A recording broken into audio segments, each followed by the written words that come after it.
Hello and welcome back to TB CCCP News. We are here with another episode of History of Civilizations, along with some news. The government is assuring all citizens that the capitalists' Project Doomsday is nothing to worry about. Our glorious military has everything under control and the capitalists will be vanquished within the month. Their project is nothing but a scare tactic trying to distract us from defeating them. Long live the Communist Partisan Republic.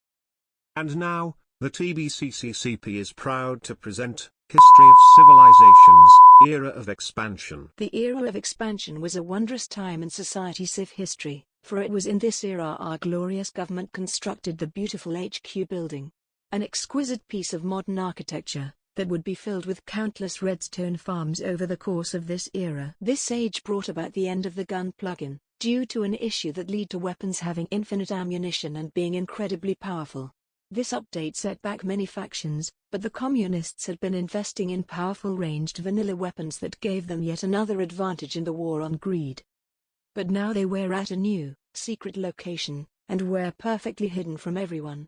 No new commies were brought to the HQ, which did lead to the starvation and death of many other comrades, but this was for the best of the Republic, and lead to many new developments now that the base was safe from attack. The development of the base led to an era of prosperity, an era so great. Breaking news. A nuclear weapon has just been detonated less than 100 blocks away from the TB CCCP broadcasting studio. Our reporter on the scene is renowned cosmonaut Kozlov.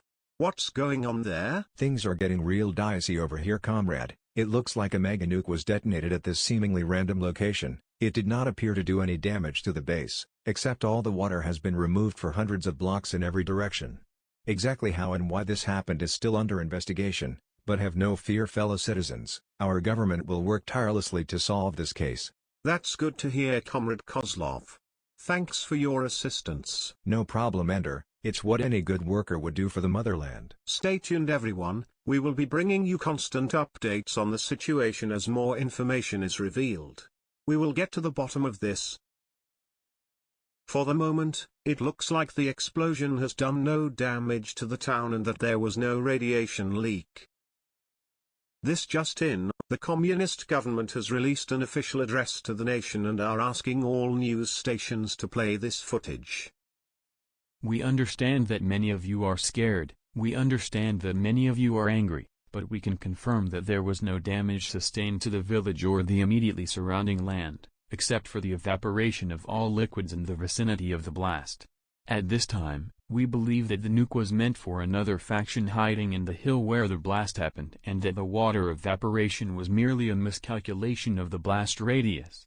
We are currently reaching out to both our allies and asking if they launched the nukes, and are attempting to open up communications with Blue Corps Limited as we speak.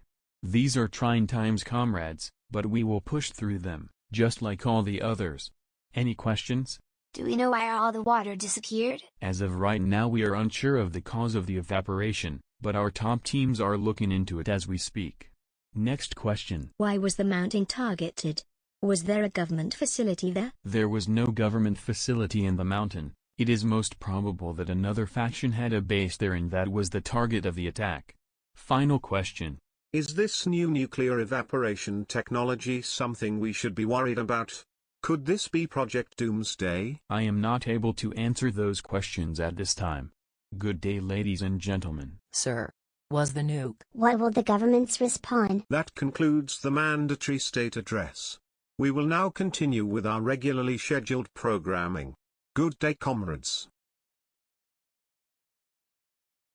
The development of the base led to an era of prosperity, an era so great, the communists were able to start planning a new communist village that they could safely send new comrades to without compromising the base's secrecy and protection.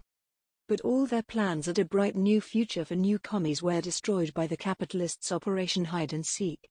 The capitalists deployed hundreds of stockpile charged creepers around the server, then deployed flight teams to scan for the huge craters that the creepers left behind, allowing them to narrow down the locations of enemy bases. Although their system did seem quite foolproof, and the fact that everyone was unaware of the true meaning of the creepers. The communist government was smart enough to patch up the hole left by the creeper, and therefore the flight crew missed their base entirely.